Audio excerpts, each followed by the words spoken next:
বন্ধুরা, আমি মাত্র একটি নিউজ দেখলাম। দেখুন, ওই যে এনটিভি নিউজটা করছে। আর দেখুন এই পাগলে কীভাবে ধান্দামি করে, বুঝছেন? আমরা তো সোশ্যাল মিডিয়াতে ভাইরাল করতেছি, ও দিন শেষে কী পরিণতি নিয়ে আসতেছে ওরা একটু দেখেন।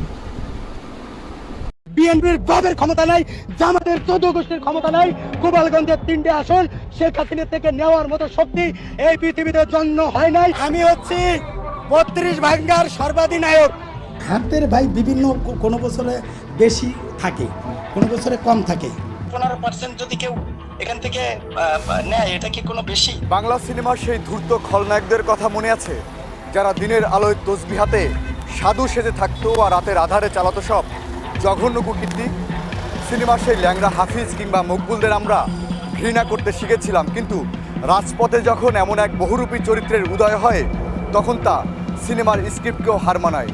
তিনি ভাইরাল সিদ্দিক।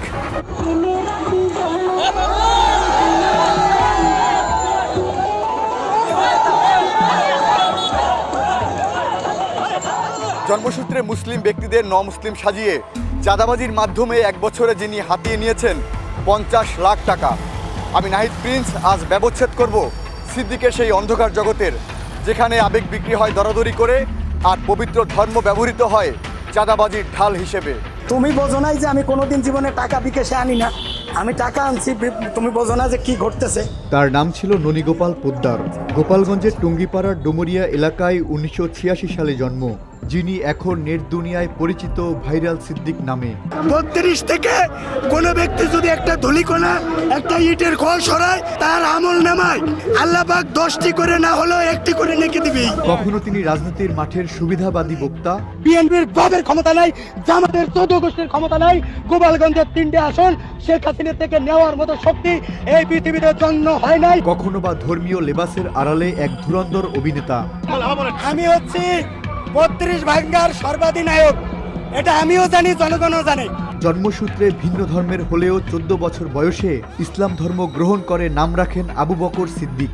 সিদ্দিকের এই বহুমুখী অভিনয় আর নাটকীয়তার উদ্দেশ্য কিন্তু মোটেও বিনোদন দেয়া নয়, বরং একটা ভাইরাল ইমেজ তৈরি করা, যাতে এই ভাড়ামোর আড়ালে ঢাকা পড়ে যায় তার আসল কুকীর্তি।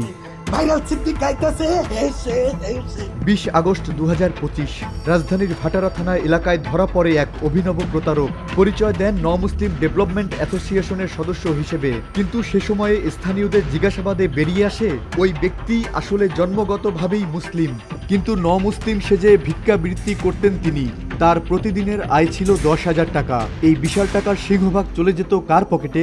প্রতারকের জবানবন্দি অনুযায়ী এই পুরো সিন্ডিকেটের নেপথ্যের কারিগর আর কেউ নন, স্বয়ং আবু বকর সিদ্দিক। তারা তো জানতো তুমি যে মুসলিম, জন্মগত মুসলিম। হ্যাঁ, তারা জানতো। আমি রিক্সা চালাইতাম, দাদা রিক্সা চালায় জীবিকা নির্ভর। পরে ওই মুসলিমদের ওরা কাজ করে, ওই মোহাম্মদ নাম বলেন, তারা ডাক দিয়ে নিয়ে বললো যে আমার বললো রুহুল আসো, আমাদের সাথে কাজ করলে মানে বেশি টাকা পাবো। ঘটনার এখানেই শেষ নয়। চলতি বছরের 20 এপ্রিল আবারও ভাটারা এলাকায় ধরা পড়ে আরেক মুসলিম পরিচয় দেয়া ব্যক্তি। মুসলিম হলেও স্রেফ মুসলিম সেজে মসজিদ থেকে টাকা আদায় করাই ছিল যার প্রধান কাজ। মসজিদে কেন আইছিলেন আজকে?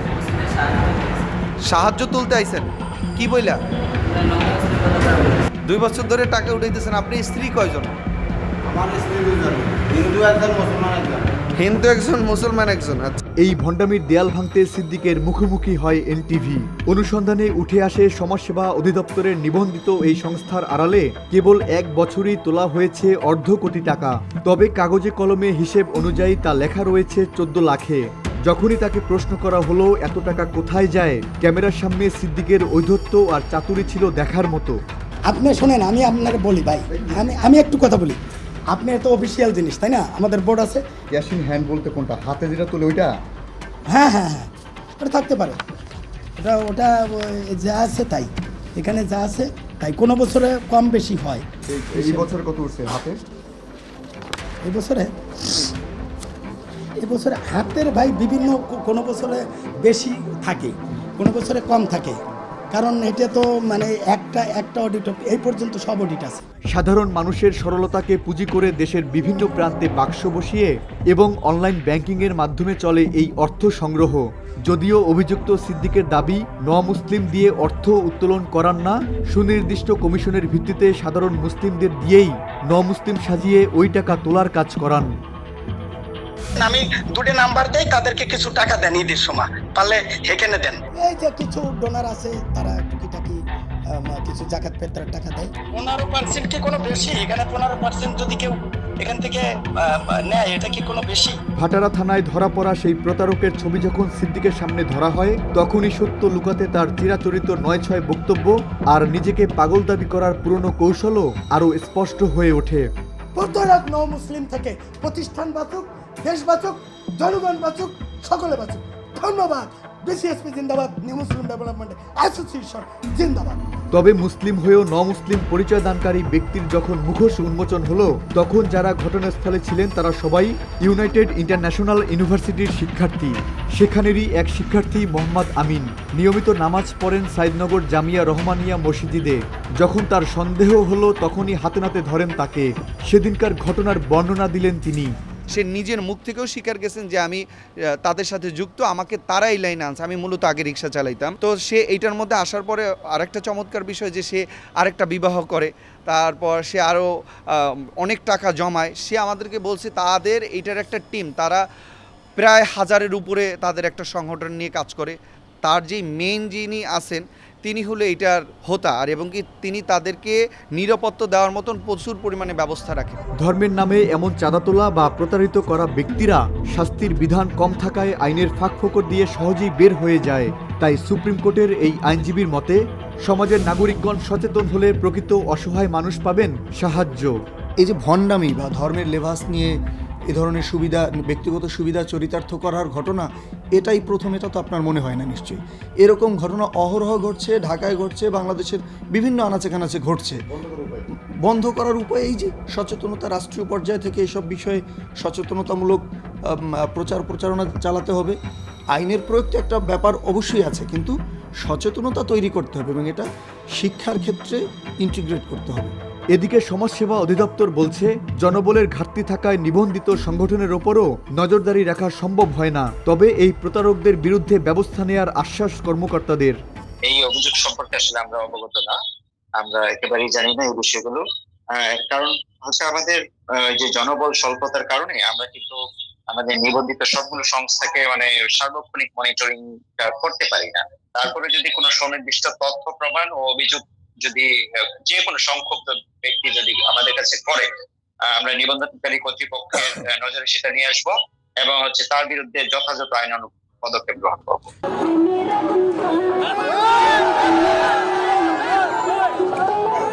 1998 সালে ধর্ম পরিবর্তন করে ননীগোপাল পোদ্দার থেকে আবু বকর সিদ্দিক নাম হয় তার। মাত্র 14 বছর বয়সে টুঙ্গিপাড়া ছেড়ে ঢাকায় এসে শুরুতে জীবিকার তাগিদে ভিক্ষাবৃত্তি করতেন তিনি।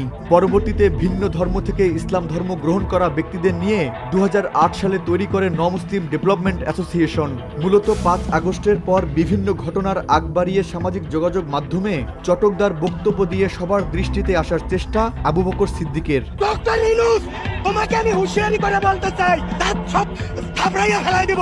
যখন যেখানে যেমন বক্তব্য দেয়া দরকার তখনই সেখানে সেরকম বক্তব্য দেন। তারা 32-এর বিরুদ্ধে, যারা ফ্যাসিবাদের বিরুদ্ধে, যারা রয়ের বিরুদ্ধে, তারাই আমার ভক্ত। কখনো কখনো মোনাজাতের আড়ালে চলে তার ধান্দাবাজির চেষ্টা।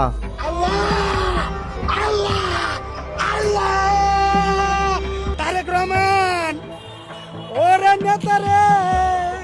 কখনো সে বিএনপি, কখনো আওয়ামী লীগ, আবার কখনো জুলাই যোদ্ধা, এমনকি জামাতকেও পছন্দ তার।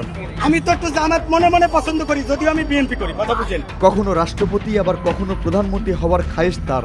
এসব বলে সাধারণ মানুষের দৃষ্টি আকর্ষণ করে নিজের আখের গোছানোর ধান্দায় থাকেন সিদ্দিক।